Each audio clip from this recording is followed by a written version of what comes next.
સપાટીમાં ધરખમ વધારો થયો છે। ઉપરવાસમાંથી 3,27,544 ક્યુસેક પાણીની આવક નોંધાઈ છે। ડેમના 15 દરવાજા ખોલવામાં આવ્યા છે। ડેમમાંથી 2,96,875 ક્યુસેક પાણીની આવક થઈ છે। ડેમની સપાટી 133.25 મીટરે પહોંચી છે।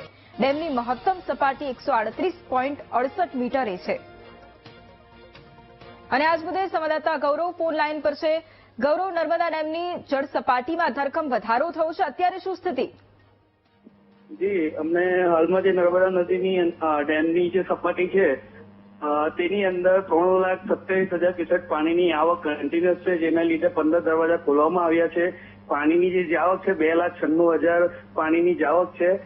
જે ડેમની હાલની સપાટી છે 133 મીટરની જે છે અને એની મહત્તમ સપાટી 138 મીટરની છે।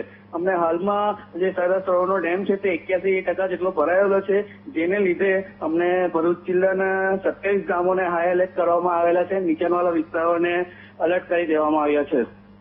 બિલકુલ, આભાર ગૌરવ તમામ જાણકારી માટે।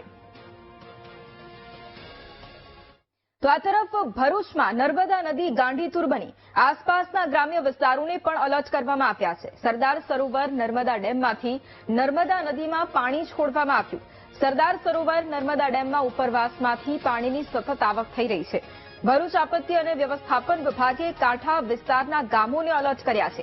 માછીમારોને પણ નદીમાં જવા પર પ્રતિબંધ મૂક્યો છે।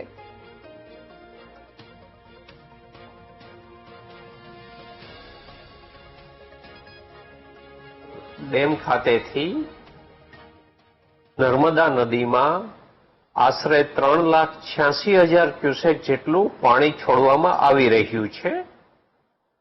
માટે આજે રાત સુધીમાં ભરૂચ જિલ્લામાં નર્મદા નદીની સપાટી છે એ 21 થી 22 ફૂટ સુધી પહોંચવાની શક્યતા છે।